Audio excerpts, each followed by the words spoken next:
সাতক্ষীরা ২ আসনে বিএনপির মনোনয়ন বঞ্চিত আব্দুল আলিমের সমর্থকরা মহাসড়ক অবরোধ করে বিক্ষোভ করছেন। বেলা 11:30টার দিকে সদরের রামতলা মোড়ে সাতক্ষীরা খুলনা মহাসড়কে অবস্থান নেন তারা। এতে বন্ধ হয়ে যায় যান চলাচল, আটকে পড়েছে বহু যানবাহন।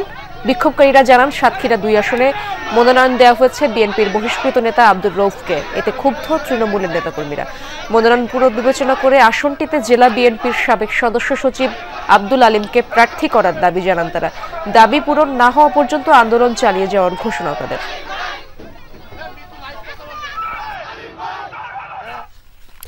দর্শক, সাতক্ষীরার অবস্থা জানার চেষ্টা করব, সহকর্মী আকরামুল ইসলাম সেখানে রয়েছেন। আকরাম, বিক্ষোভকারীরা কি বলছেন জানাবেন, এবং যানবাহন চলাচল বন্ধে ভোগান্তি তো অবশ্যই হচ্ছে, সে ব্যাপারেও জানতে চাই।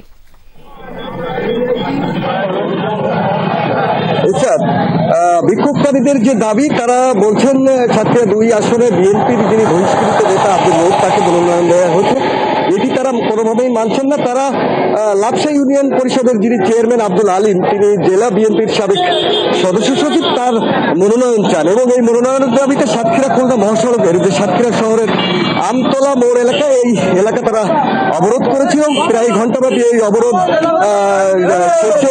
তারা এখন কিন্তু অবরোধটি ছেড়েছেন এবং এর যে ভোগান্তি হয়েছে সাধারণ মানুষের, চারপাশে দুই পাশে কিন্তু ব্যাপক যানজটের সৃষ্টি হয়েছিল। তো এই মাত্র কিন্তু যে তারা অবরোধটি তুলে নিয়েছেন এবং এখানকার যারা নেতাকর্মী রয়েছেন, আপনার কাছ থেকে জানতে চাই, আপনাদের আজকে কোন দাবিতে আন্দোলন আপনারা করছেন? বিসমিল্লাহির রহমানির রহিম। আমাদের সাতক্ষীরা ২ আসনের মনোনয়ন প্রার্থী আব্দুল আলিম, সাবেক জেলা বিএনপির সেক্রেটারি, সাবেক সদস্য সচিব, দীর্ঘ একটানা আপনার হচ্ছে সদরে হচ্ছে আপনার সদর থানার সভাপতি ছিল, একটানা ৩৭ বছর চেয়ারম্যান আছে। সারা বাংলাদেশে আপনাদের সাংবাদিক মাধ্যমে বলতে চাই, সারা বাংলাদেশের সেরা চেয়ারম্যান। আর এই 14টা ইউনিয়নের সচেতনভাবে এই রাজপথ কিন্তু ঘেরাও করে ফেলেছে। আর মানুষ তারা সাহেবকে বলবো, অনুরোধ করে বলবো বিনীতভাবে, আমাদের মনোনয়ন পত্র যেন আমাদের কাছে ফিরে যায়। এখানকার যে নেতা কর্মীরা তারা আব্দুল আলিমকে মনোনয়ন চান এবং যে অবরোধের ফলে যে রাস্তার দুপাশে যে যানজটের সৃষ্টি হয়েছিল, এই মাত্র অবরোধটি তারা তুলে নেওয়ার কারণে যানজট কমেছে।